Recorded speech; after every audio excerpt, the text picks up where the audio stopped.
Chapter 6. Bear attention. The Satipatthana Sutta as a foundation and also chief factor. Today I shall discuss bear attention in Vipassana meditation, what we mean by it, and how to apply it in mindfulness meditation. The main discourse for Vipassana meditation is considered to be the discourse on the foundation of mindfulness, the Satipatthana Sutta. The Pali words Sati means mindfulness. Patthana means the foundation that must be acquired first.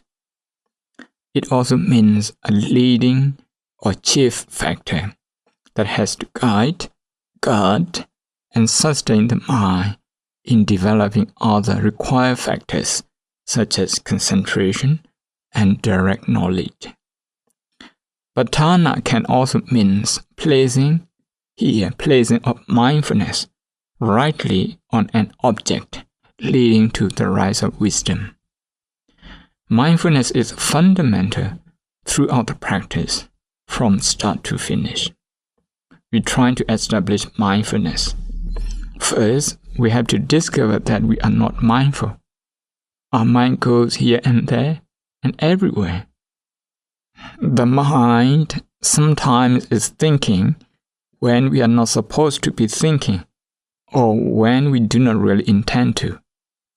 By recognizing the fact that mindfulness is not yet present, we can make a good start in our effort to gain it.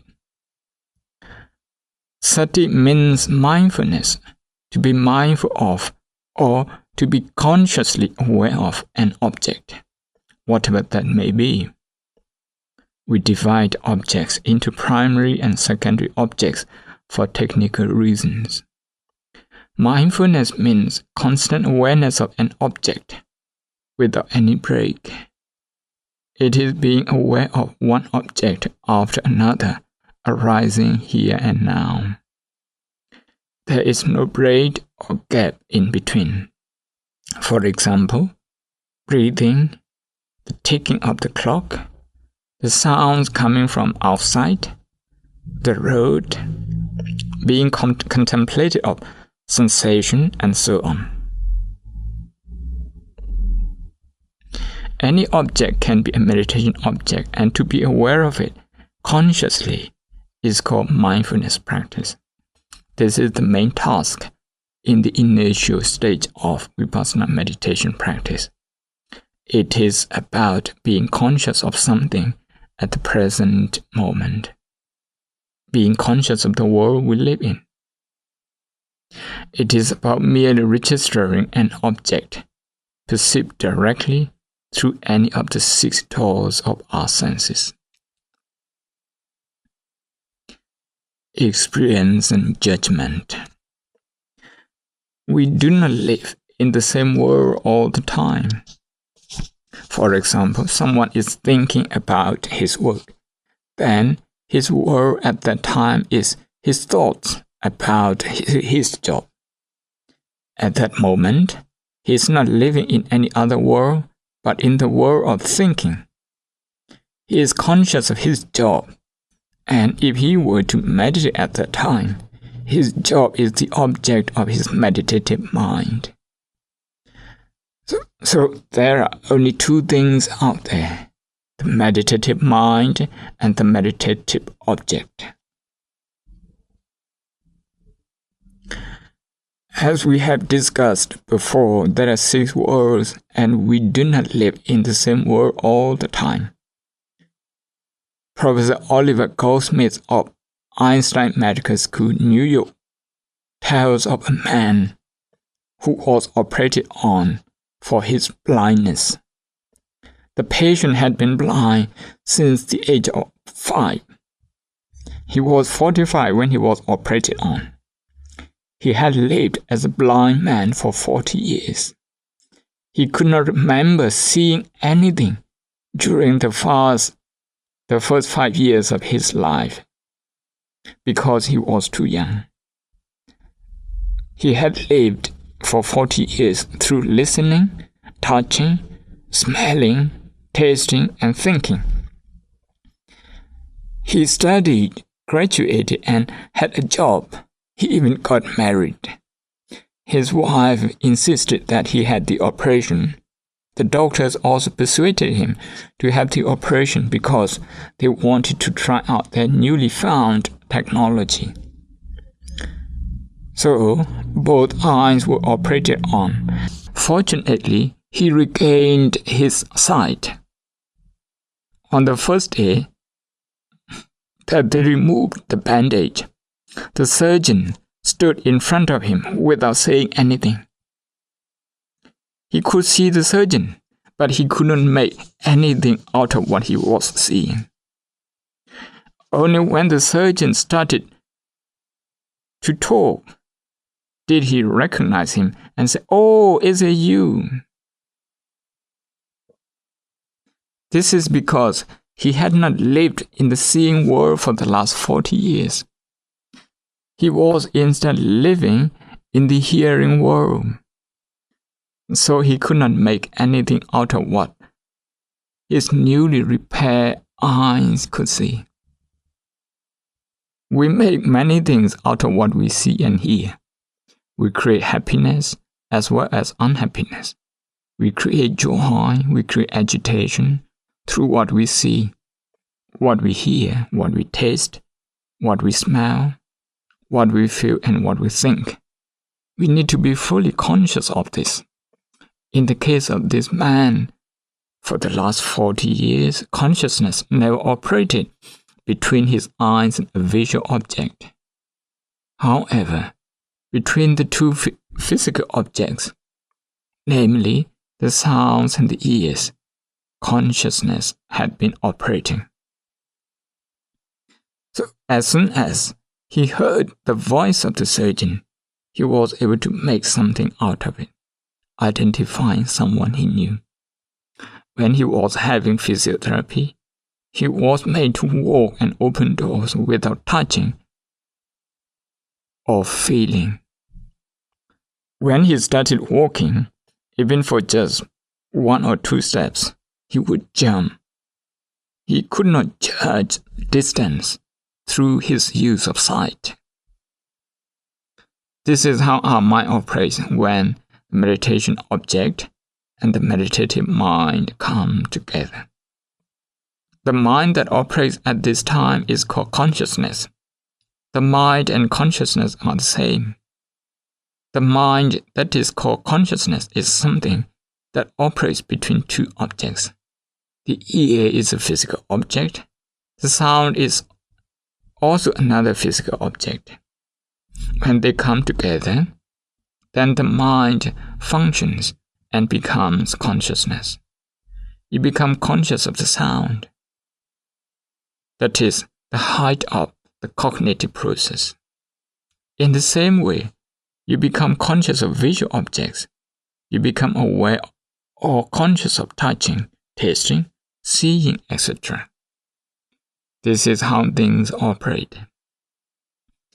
What we should do is to just pay attention to it without judging. Everything in the world is a meditation object. When we see things, we make something out of it, and what follows from there is our judgment. As we have discussed how we judge the hair on our head, when we love it, is pleasant.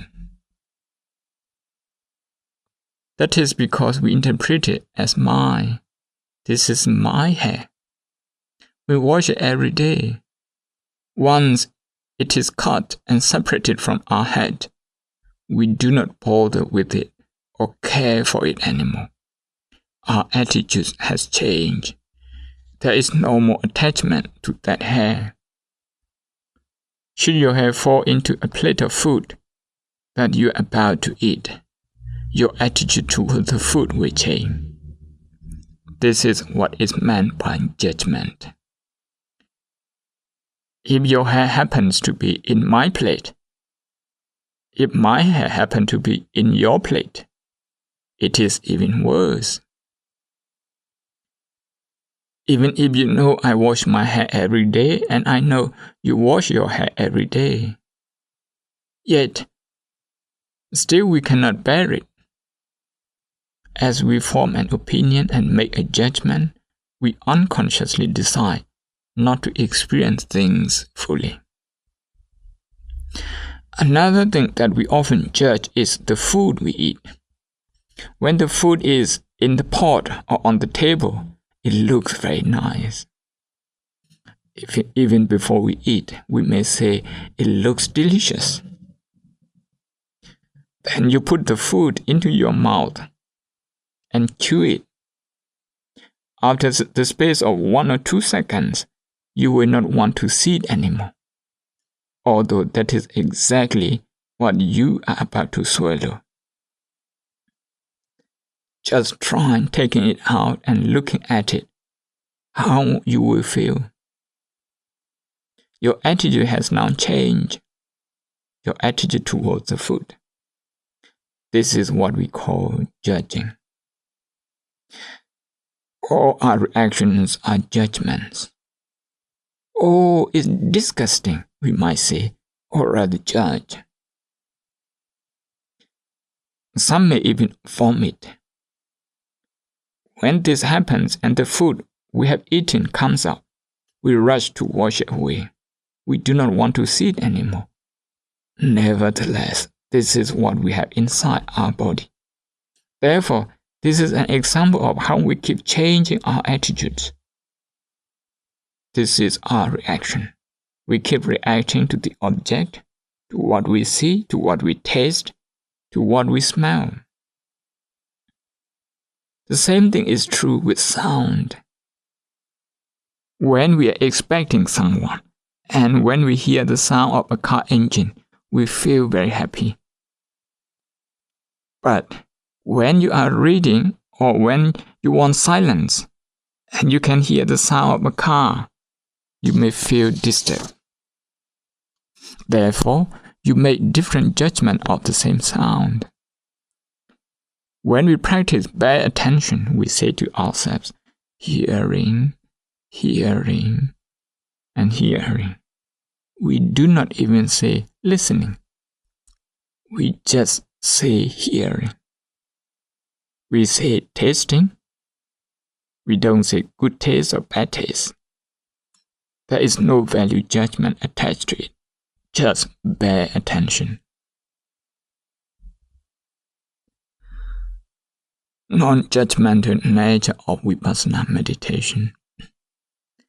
In Vipassana meditation, the Buddha even goes so far as to say, wandering mind and concentrated mind are equally valuable as meditation objects.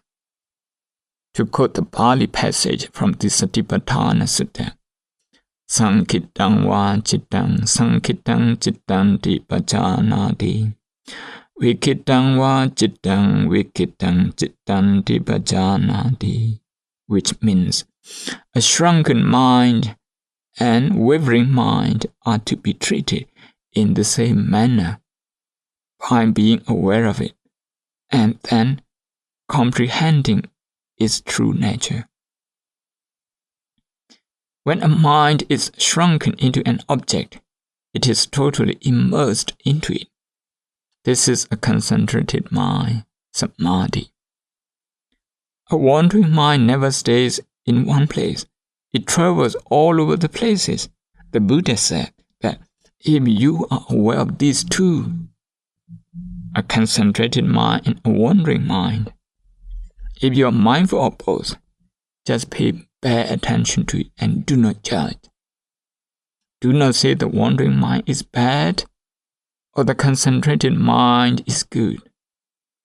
Make no value judgment. We know we are usually judgmental because of the unsettled minds. We often hear people saying that meditation makes mind still and calm. This implies to us that the wandering mind is the very obstacle to meditation. This is where Vipassana really differs from samatha meditation or the calm meditation in handling restless mind. To have a concentrated mind is very important for all meditation purposes. But even though concentration is very important, you still have to treat the concentrated mind just like the wandering mind, because both are meditation objects. The presence and absence of them are object of contemplation. You have to treat each object objectively, unlike the way we treat our hair and our food, which is quite prejudiced and subjective, not objective. To see things as they are is the ultimate aim of vipassana meditation. When being prejudiced and subjective, we cannot see things as they actually are. The whole objective of Buddhism is to see dukkha suffering as dukkha suffering, not to react to it. In vipassana meditation, when observing pain, it's a practice to see pain as pain, no longer reacting to it, creating agitation, impatience, frustration, or disappointment. So long we are reacting and continuously justifying our reaction, we do not yet see things as they really are. Another Pali passage from the same sutta, the Satipatthana Sutta, worthy of quoting is Sato sangva cittang sato sang cittanti pajanati nito sangva cittang nito sang cittanti pajanati, meaning an angry mind and a not angry mind may be, say, a compassionate or a loving one. These two minds are the same. Ethically speaking, here, an angry mind and a compassionate mind cannot be the same. The angry mind is bad because it can create tension. It is bad for your health as well. It creates many problems. As far as the ethical aspect is concerned, we can even have different views as to whether anger is good or bad. Some say that anger makes people take you seriously and therefore is justifiable. It is very subjective and open to personal judgment. This is when you approach the issue through ethics or sila. But the Buddha said that when you approach these two psychologically, you have to rise up above the ethical aspect of it. It may be said here, by saying what we have just said, that we do not underestimate the role of ethical morality in bhavana meditation, but rather emphasize the two different approaches at different levels. Both are indeed part of the training in the Noble Eightfold Path or middle path.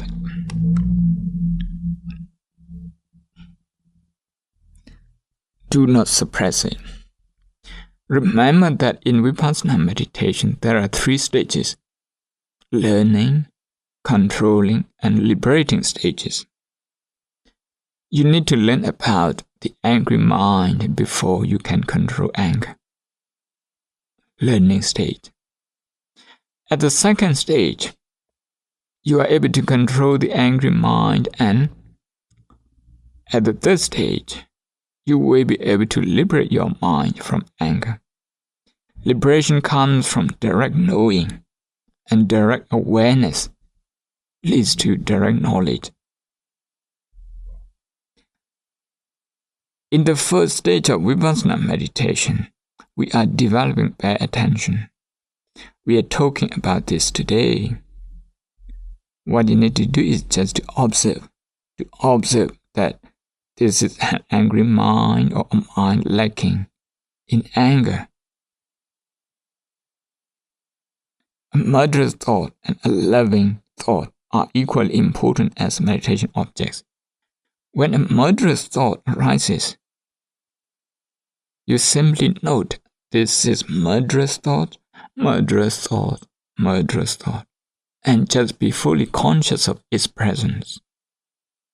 To be mindfully experiencing it and knowing what a murderous thought is like. Because without understanding it, we are not going to be able to get rid of this angry mind. We will not be able to control it. If we're anxious to control it, we force ourselves. Don't get angry, don't get angry. We are just suppressing it, suppressing our anger, instead of accepting and trying to see it. If you say, do not get angry, it means you are suppressing it. If you are suppressing something, you will not be able to see it. But it doesn't mean that it has gone away. Anger hasn't gone away. It is there. It may pop up without your knowledge. This is what happens all the time. We normally learn about what is good and what is bad. Later, we begin imposing a golden rule on ourselves. Anger is not good. I must not be angry. Nevertheless, anger is still practically there, so it does not work that way. Therefore, what we should do is to try to accept it and see it as an angry mind with no whatsoever value judgment attached to it. Normally, we would intellectually analyze it. Loving mind is wholesome, and angry mind is unwholesome consciousness. Nevertheless, Vipassana meditation is something that will lead you to transcend both wholesome and unwholesome. Without unwholesome, you will not have wholesome. One does not exist without the other, as they belong to dualistic states, diametrically opposed to each other. They both belong to the karmic process. Nibbana is realized once the karmic process ceases to operate. In the case of the Buddha and the Arahant, there is no more wholesome or unwholesome karma. In Buddhist philosophy, the end of karma and the end of dukkha, suffering, are the same. It is Nibbana. When we say the end of karma, we do not mean just the end of unwholesome karma, but also the end of wholesome karma. What has led us to be born as human beings is wholesome karma. It is leading us to suffer in a human world. When we look at things as wholesome or unwholesome, this is at a mundane level, with two standpoints, dualistic aspects. However, the middle path, which we also call the Noble Eightfold Path of Vipassana meditation, is a very important aspect. It's something that transcends both wholesome and unwholesome. Normally, when we do good things in a mundane sense, we try to get rid of as much of the unwholesome and accumulate as much as the unwholesome. But the aim of Vipassana meditation is to get rid of both wholesome and unwholesome. That is why value judgment is not attached even to wholesome karma. Judge knowing it. The Buddha gave instruction that when the mind is concentrated, know it as a concentrated mind. When the mind is not concentrated, then know it as an unconcentrated mind. Normally, when our mind is not concentrated and it goes here and there, we tend to get disappointed and upset. People mumble, "Oh, I'm not doing well in this meditation session. My mind keeps wandering. I have a lot of disturbances and distraction." These are habitual reactions. We are conditioned to react in this way. Both wholesome and unwholesome minds are conditioned. Vipassana meditation is a way out of conditioning, in Pali, sankhara, as well as being conditioned, in Pali, sankata. We are, of course, still in the process of conditioning and being conditioned, sankata and sankhara, and we are not yet out of them.